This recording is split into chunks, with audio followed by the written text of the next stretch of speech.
وحی کی ابتدا اقرأ بسم ربک الذی خلق سے ہوئی، شروع میں 5 آیتیں اتری، پھر 3 سال کا گیپ رہا، اس کے بعد یا ایھا المدثر کی آیتیں اتری 5، اس کے بعد کنٹینیو وحی آتی رہی، کبھی ایک سورت آ رہی ہے، کبھی ایک آیت آ رہی ہے، کبھی آیت کا ایک ٹکڑا آ رہا ہے، غیر اولی الضرر، یہ سب سے چھوٹا ٹکڑا ہے جو جبرائیل وحی لے کر آئے ہیں نا، اس میں سب سے چھوٹا جو ٹکڑا ہے وہ غیر اولی الضرر کا ایک ٹکڑا ہے، اتنا سا وحی لے کر آئے اللہ جبرائیل علیہ السلام۔ تو ایسے کیوں ہوا؟ اگر چاہتا اللہ تبارک و تعالی ایک ساتھ قرآن کیا کرتا، دے دیتا، جیسے حضرت موسیٰ علیہ السلام کو جو تورات ملی ہے وہ ایک ساتھ ملی ہے، بھئی یہ تورات ہے، لو اور اس پر عمل کرو اور اپنی قوم کو اس پر عمل کرواؤ، بات سمپل تھی۔ لیکن اللہ نے قرآن کریم کو جو نازل کیا تھوڑا تھوڑا تھوڑا کر کے، بہت ساری حکمتیں اس کے پیچھے بیان کی گئی ہیں، میں آپ کی خدمت میں 3 حکمتیں آج پیش کروں گا۔ تھوڑا تھوڑا کر کے قرآن کریم نازل کرنے کی جو سب سے پہلی حکمت بیان کی گئی ہے وہ یہ ہے کہ حضرت موسیٰ علیہ السلام پڑھے لکھے تھے، پڑھنا لکھنا جانتے تھے، پہلے ہی سے پڑھنا لکھنا کیا کرتے تھے، جانتے تھے۔ لیکن ہمارے نبی صلی اللہ علیہ وسلم وحی کے آنے سے پہلے آپ امی تھے۔ امی کہتے ہیں جو پڑھنا لکھنا نہ جانتا ہو۔ ہمارے نبی صلی اللہ علیہ وسلم کبھی کسی استاذ کے سامنے جا کر زانوئے تلمس طے نہیں کیا، یعنی کسی استاذ کے پاس جا کر آپ نے کبھی کسی چیز کو پڑھا نہیں، اب پڑھنا لکھنا ہی نہیں جانتے تھے۔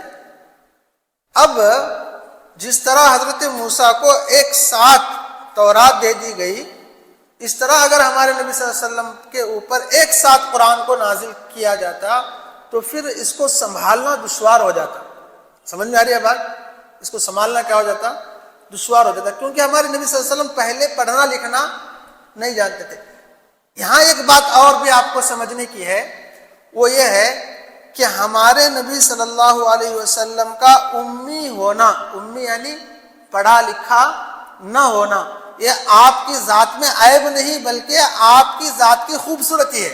پہلا یہ آپ اپنے ذہنوں میں بٹھاؤ، میری بات امید کرتا ہوں کہ سمجھ میں آ رہی ہوں گی آپ کو، کہ ہمارے نبی کا امی ہونا یہ ہمارے نبی کا عیب نہیں ہے بلکہ یہ آپ کی ذات کی خوبصورتی ہے۔ قرآن میں اللہ تبارک و تعالیٰ نے 21 پارے کا جو پہلا صفحہ ہے اس میں بہت ساری چیزیں بیان کرتے ہوئے قرآن میں اللہ تبارک و تعالیٰ فرماتا ہے وَلَا تَخُطُّهُ بِيَمِينِكَ إِذًا لَارْتَابَ الْمُبْطِلُونَ، یعنی اللہ فرماتا ہے کہ آپ پہلے سے پڑھنا لکھنا نہیں جانتے تھے، اس کے باوجود آپ قرآن جیسا ایسا عظیم کلام پیش کر رہے ہیں، تو اس کا مطلب یہ ہے کہ یہ آپ کا نہیں ہے، یہ اللہ کی طرف سے عطا کردہ ہے۔ اگر آپ پہلے ہی سے پڑھنا لکھنا جانتے، پہلے ہی سے شعر شاعری جانتے، پہلے ہی سے کوئی کلام پڑھتے، کوئی اور کچھ کر رہے ہوتے، پھر آپ قرآن کو لے کر آتے تو تب تو شک کی گنجائش ہوتی کہ بھئی آپ پہلے سے کچھ کر رہے ہیں، اس کو بھی ایک کلام کو آپ نے بنا کر کیا کیا ہے، لے کر آیا ہے۔ ایک اس طرح کا شک ہوتا نا۔ مثال کے طور پر آپ یوں سمجھیں کہ بھئی میں پہلے ہی سے مدرسے میں پڑھا ہوں، میں پہلے ہی سے قرآن کو حفظ کر رکھا ہے، اس لیے تراویح میں آپ کے سامنے قرآن سنا رہا ہوں، میں نے عالمیت کورس کر رکھا ہے اس لیے قرآن کو سمجھتا ہوں اور اس کے بارے میں تھوڑی بہت چیزیں آپ کو سمجھا رہا ہوں، یہ کوئی تعجب کی بات نہیں ہے۔ لیکن ہم میں سے کوئی، یعنی جس نے کبھی کوئی پڑھنا لکھنا کبھی کسی مدرسے کی سیڑھی پر کسی نے چڑھا نہیں، مثال کے طور پر ہمارے علاؤ الدین بھائی لے لو، مثال دے رہا ہوں میں، یا پھر کوئی اور بھی، مطلب یہ ہمارے کیا نام ہے آپ کا، ایان بھائی ہے، ایان بھائی ہے، اچانک سے آئے اور کل کی تراویح میں انہوں نے 2 پارے پڑھ لیے، یہ تعجب کی بات ہے؟ یا میں آ کر تراویح سناؤں، یہ تعجب کی بات ہے؟ تعجب کی بات کون سی ہے؟ ایان بھائی کا پڑھ کر سنانا کیا ہے، تعجب کی بات ہے۔ کل کے دن ہمارے امان بھائی آئے اور بیٹھ کر سورہ فاتحہ کی پوری تفسیر سنا دیے، یہ تعجب کی بات ہے یا نہیں ہے؟ کیوں پہلے سے نہیں جانتے تھے، اب اچانک سے آ کر کچھ کر رہے ہیں، اس طرح کچھ بتا رہے ہیں، تو مطلب یہ ہے کہ ان کے پاس کہیں اور سے آ رہا ہے، ان کے پاس کہیں اور سے آ رہا ہے۔ تو اللہ کے نبی صلی اللہ علیہ وسلم پہلے سے لکھنا پڑھنا نہیں جانتے، یہ آپ کا عیب نہیں بلکہ یہ آپ کی خوبصورتی ہے، بلکہ یہ آپ کا معجزہ ہے۔ یہ بتانا مقصود تھا کہ آپ پڑھے لکھے نہ ہونے کے باوجود قرآن جیسا عظیم کلام، قرآن جو ہے نا، یہ ہم عربی نہیں جانتے اس لیے ہم کو سمجھ میں نہیں آتی بات۔ اس زمانے کے بڑے بڑے شعراء، جو مکے میں جو بڑے بڑے شاعر لوگ رہتے تھے نا، بڑے بڑے شعراء، شعر و شاعری جس طرح ہم اردو میں کرتے ہیں، اسی طرح عربی کے اندر جو بڑے بڑے مکے کے شعراء تھے، قرآن ان کو چیلنج کیا ہے کہ بھائی اگر تم اس قرآن کو شعر و شاعری کہتے ہو تو اس قرآن جیسی کوئی ایک آیت بنا کر دکھاؤ بس۔ پورے مکہ کو چیلنج تھا۔ فَإِن لَمْ تَفْعَلُوا وَلَن تَفْعَلُوا فَاتَّقُوا النَّارَ الَّتِي أُعِدَّتْ لِلْكَافِرِينَ۔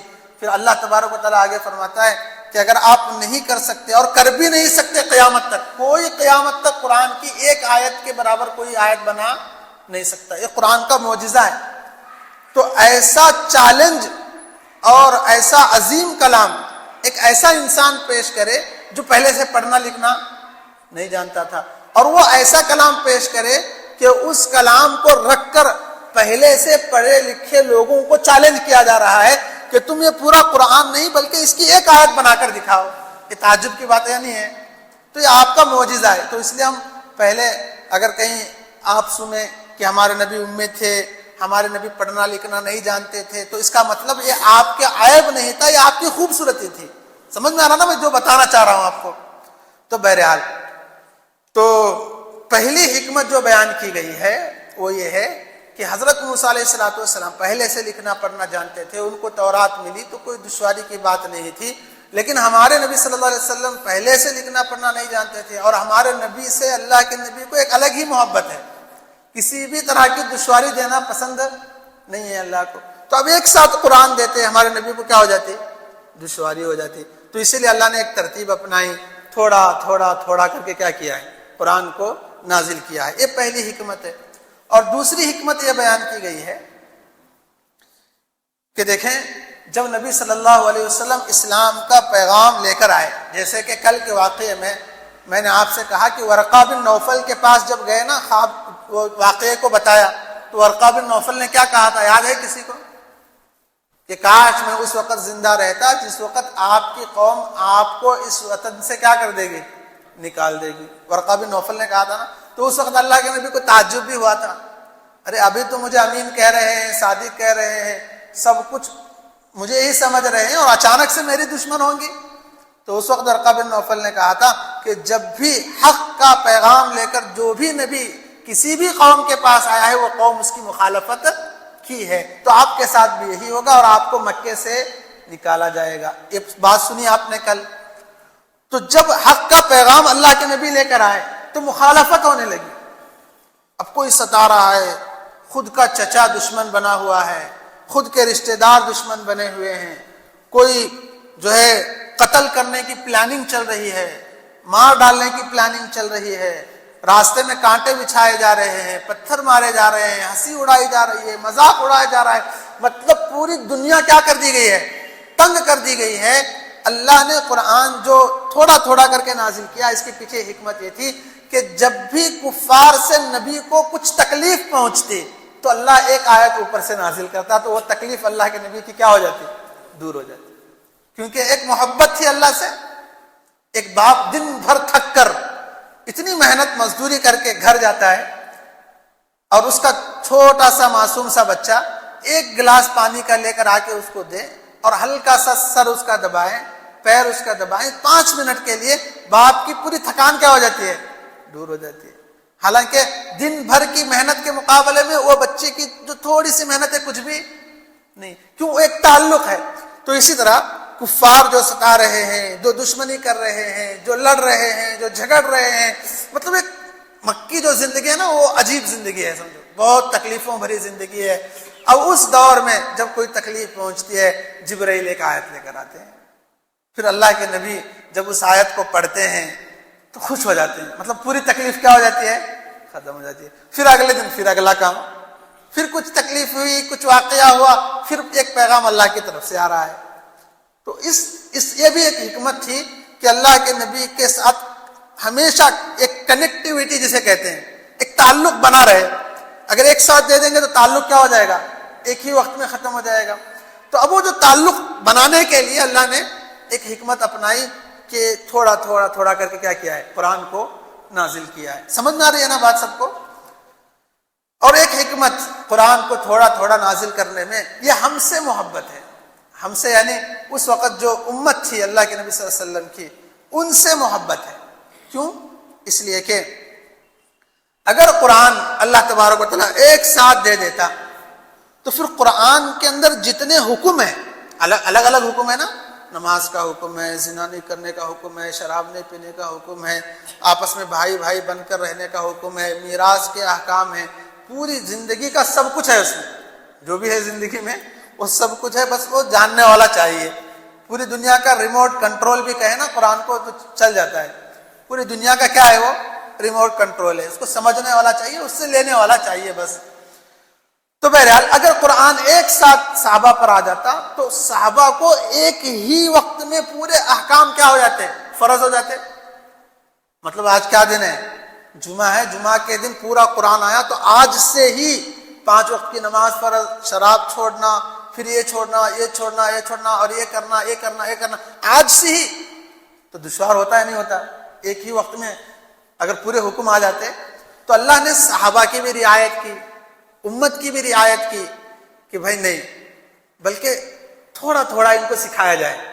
جس طرح بچے کو مکتب میں پہلا قاعدہ پڑھاتے ہیں, الف با پڑھاتے ہیں, پھر اس کے بعد تھوڑا آگے کا سبق, تھوڑا آگے کا سبق. تو اللہ نے بھی ایسا ہی کیا.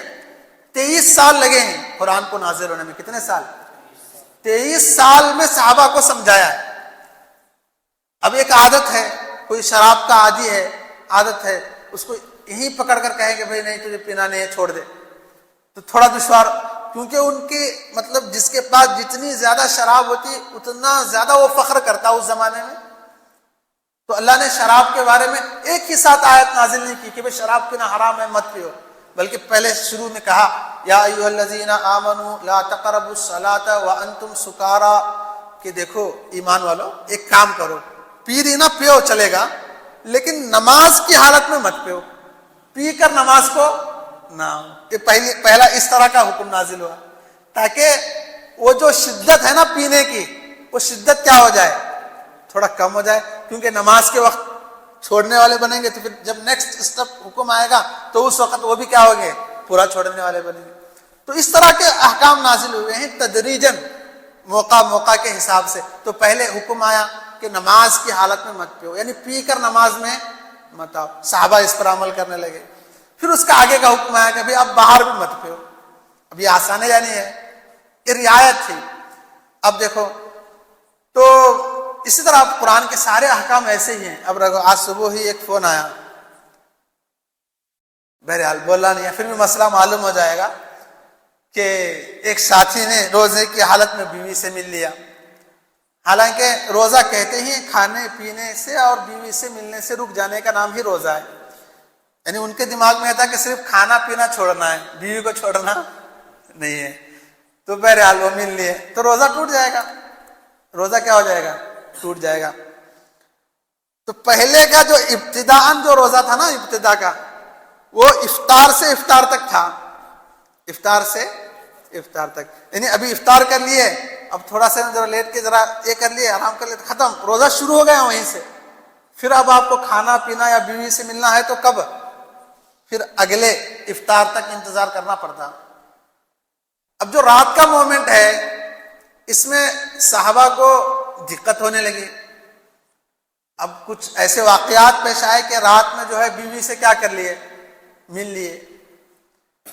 اس طرح کے واقعات پیش. حالانکہ یہ بھی ایک مسئلہ ہے آپ کے ذہن میں رہے کہ رمضان میں روزے کی حالت میں بیوی سے نہیں مل سکتے, لیکن نائٹ میں کیا کر سکتے ہیں, مل سکتے ہیں. رمضان کے راتوں میں بیوی سے ملنا کیا ہے, حلال ہے. شروع میں حلال نہیں تھا, لیکن صحابہ کو جب دشواری ہونے لگی تو اس وقت اللہ نے آیت نازل کی احل لکم لیلۃ الصیام الرفث الی نسائکم, کہ اب تک منع تھا اے نبی جی اب حلال کر دیا گیا ہے. کیا حلال کر دیا گیا؟ لیلۃ الصیام الرفث الی نسائکم، کہ روزے کی جو راتیں ہیں ان راتوں میں آپ اپنی بیویوں سے کیا کر سکتے ہیں؟ مل سکتے ہیں. تو اب دیکھو قرآن پہلے سے ایک بار آگے فکس ہو کے نازل ہوا ہوتا اور پہلے یہ حکم ہوتا کہ بھئی افطار سے افطار تک رہنا ہے تو کیا حالت ہوتی نہیں ہوتی، تھوڑی پریشانی ہوتی، مشقت ہوتی. لیکن اللہ نے صحابہ کے مومنٹ کو دیکھا، سمجھا کہ یہاں تھوڑی کیا ہو رہی ہے، دقت ہو رہی ہے. وہ واقعہ بھی پیش آیا، مشہور واقعہ ہے کہ ایک صحابی بیوی سے مل لیے، آئے اللہ کے نبی غلطی ہو گئی. اچھا جی کیا ہوا؟ بیوی سے مل لیا، روزے. اچھا اب کیا کرنا ہے؟ کفارہ دینا ہے، یعنی روزے کی حالت میں اگر کوئی بیوی سے ملتا ہے تو کفارہ دینا ہے. اچھا کفارہ کیا دینا ہے؟ غلام آزاد کرنا ہے. تو وہ صحابی کہنے لگے اللہ کے نبی میں خود غلام ہوں، غلام کہاں سے آزاد کروں؟ میں خود کیا ہوں؟ غلام ہوں. غلام یعنی میں خود غریب ہوں، غلام کہاں سے آزاد کروں؟ اچھا نہیں کر سکتے. تو پھر اللہ کے نبی صلی اللہ علیہ وسلم نے اگلا اسٹیپ بتایا، ٹھیک ہے غلام نہیں دے سکتے تو ایک کام کرو، آپ روزے رکھو. کفارے میں نا 2 مہینے کے مسلسل روزے رکھنا پڑتا ہے کفارے میں، کفارے کے مسائل ہیں مستقل. تو وہ صحابی کہنے لگے اللہ کے نبی یہ جو ہے تو 30 برداشت نہیں ہو رہے، ایک میچ کر لیا میں، اب 2 مہینے رکھوں گا تو میرا کیا حال ہوگا، پھر کتنے کفارے لازم. یہی ایک واقعہ ہے جس میں اللہ کے نبی سب سے زیادہ ہنسے. اللہ کے نبی کی جو داڑھ ہے نا، داڑھ نظر آئے تھے. وہ صحابی نے جب گفتگو کی نا پیارے انداز میں، کہا کہ اللہ کے نبی ایک میچ ایسا حال ہے، اب 2 مہینے رکھا تو میں کیا کروں کہ کیا ہے. تو اللہ کے نبی بہت ہنسے تھے. تو پھر اللہ کے نبی نے سوچا کہ بھئی اب تجھے کیا بتاؤں. تو پھر اللہ کے نبی صلی اللہ علیہ وسلم سے وہ صحابی کہنے لگے، اللہ کے نبی نے کہا کہ ایک کام کرو، 60 مسکینوں کو کھانا کھلاؤ، 60 مسکینوں کو کھانا کھلاؤ. تب وہ صحابی نیچے منڈی ڈال لے اور کہا اللہ کے نبی مجھے کھانے کیا نہیں ہے، اب 60 مسکینوں کو کہاں سے کھلاؤں. اچھا اب اللہ کے نبی بہت ہنسے. اچھا ٹھیک ہے پھر ایک کام کرو، اب بیٹھو تھوڑا. تو اللہ کے نبی جو ہے کچھ چیزیں کھانے کے اپنے گھر سے منگوائی، کھجوریں یا کچھ اور چیز تھی، منگوا کر کے ہے نا وہ صحابی کو دی اور کہا کہ بھائی اتنا تو کر سکتے ہو کہ اس کو لے کر جاؤ اور جو غریب لوگ ہیں ان میں کیا کرو، تقسیم کر دو. تو وہ صحابی بولے اللہ کے نبی اللہ کی قسم مجھ سے زیادہ غریب میں کسی کو سمجھتا ہی نہیں. پھر اللہ کے نبی نے کہا کہ جا بھائی تو ہی کھا لے، جا تو ہی کیا کر جا کھا لے. تو اس طرح کے واقعات ہونے لگے تھے. پھر حضرت عمر کا واقعہ ہوا. تو بہرحال اس طرح کے واقعات کیا ہونے لگے تھے. تو اس وقت اللہ نے آیت نازل کی کہ اب بھائی تمہیں افطاری سے افطاری مت کرو، افطاری کر کے پھر عشاء کے بعد پھر کھاؤ، پھر سحری میں اٹھ کر پھر کھاؤ. ایسا تو نہ کرتے ہیں افطاری میں کھاتی ہیں، مغرب کے بعد کھاتی ہیں، پھر عشاء کے بعد کھاتی ہیں، پھر سونے سے پہلے بھی ایک بار کھاتی ہیں، پھر سحری میں بھی کھاتی ہیں، پھر سحری کا وقت ختم ہونے سے پہلے پھر ایک لوٹا پانی پیتی ہیں. اللہ نے کہا کہ کیا کرتی ہیں کرو، لیکن صبح سے شام تک تو کیا کرو، روزہ رکھو.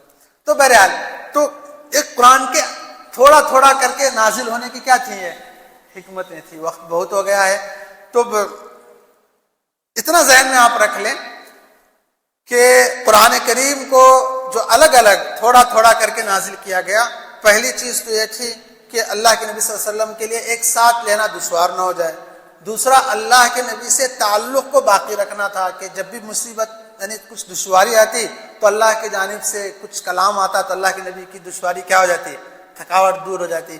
اور تیسرا ایک ساتھ اگر قرآن آتا تو ایک ساتھ پورے حکموں پر عمل کرنا کیا ہو جاتا، مشکل ہو جاتا. اس لیے 23 سال تک صحابہ کو ٹرینڈ کیا گیا تھوڑا تھوڑا تھوڑا کر کے، پھر تب جا کر صحابہ کیا کیے، مکمل عمل کرنے والے بنے. آج کے لیے اتنا کافی ہے. انشاءاللہ کل کی مجلس میں ہم بات کریں گے کہ جب قرآن تھوڑا تھوڑا کر کے نازل ہوا تو پھر اس کو جمع کب کیا گیا، کس طرح کیا گیا، اس کے سلسلے میں بھی انشاءاللہ تھوڑی بات ہمارے سامنے آئے. کیونکہ یہ جو قرآن ہمارے سامنے رکھا ہوا ہے نبی کے زمانے میں ایسا نہیں تھا، نبی کے زمانے میں اس طرح مستقل لکھا ہوا نہیں تھا، بلکہ اس کو بعد میں کیا کیا گیا ہے، جمع کیا گیا ہے. حضرت ابو بکر کے دور میں تھوڑا کام ہوا، حضرت عمر کے دور میں تھوڑا کام ہوا، حضرت عثمان کے دور میں تھوڑا کام ہوا، پھر حضرت علی رضی اللہ عنہ کے دور میں تھوڑا کام ہوا، تب جا کر یہ قرآن کیا ہے، مستقل یہ بنا ہے. پھر شروع میں جب تھا اس میں زبر زیر پیش وغیرہ کچھ نہیں تھے. پھر ایک صاحب آ کر انہوں نے اس میں زبر زیر پیش کا کیا کیا ہے، کام کیا ہے. تھوڑا تھوڑا کر کے انشاءاللہ معلومات حاصل کر لیں گے. اللہ ہم کو عمل کی توفیق عطا فرمائے. وآخر الدعوانا الحمدللہ رب العالمین.